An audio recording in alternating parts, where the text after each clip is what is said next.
Ayollarimizga ham aytaylik, farzand tarbiya qilib bergin. Yaxshi tarbiya qilgin, chunki 70% ma'lumotni sendan olar ekan. Tasavvur qil, sendan nimani olyapti men farzandim?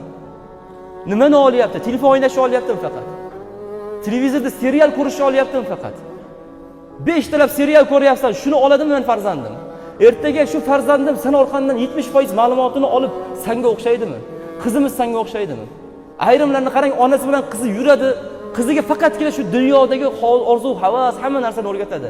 O'ynab, kul, yur, maza qil, ertaga idish tovoqqa rahbar bo'lib qolasan, yuraverasan keyin.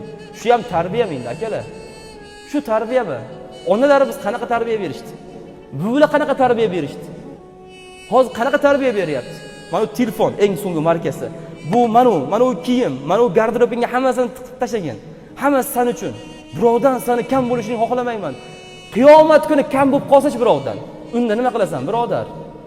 Boshqalarning bolasi kulib, ota-onasining qo'lidan ushlab jannatga kirib ketsa-da, bu bolang o'tirsa kam bo'lib, jahannamga hukm qilindim. Endi javob berasan, dada desa nima bo'ladi o'sha kuni? Sen bu dunyoda kam qilmading, lekin mana u dunyoda kam qilib qo'yibsan-ku mana. 60 yil o'tib ketibdi, lekin mana u abadiy hayotni bir og'iz aytmabsiz-ku menga desa nima bo'ladi? Bir og'iz Allohni tanishtirib qo'ymabsiz-ku. Ilm yo'lini ko'rsatib qo'ymabsiz-ku. Hunar yo'lini ko'rsatib qo'ymabsiz. Halol harom o'rgatmabsiz. Endi nima bo'ladi bu yog'i?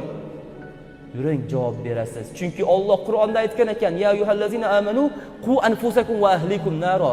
O'zingizni, ahli oilangiz, farzandingiz jahannamdan saqlang degan ekan Alloh. Sizga buyurgan ekan, dadajonim, endi yuring javob berasiz desa nima qilamiz akalar? Lekin juda kam inson ishlar ekanda. Juda kam inson, mayli. Lekin Alloh azza va jalla soqit qilyapti yer yuziga oyatlariga.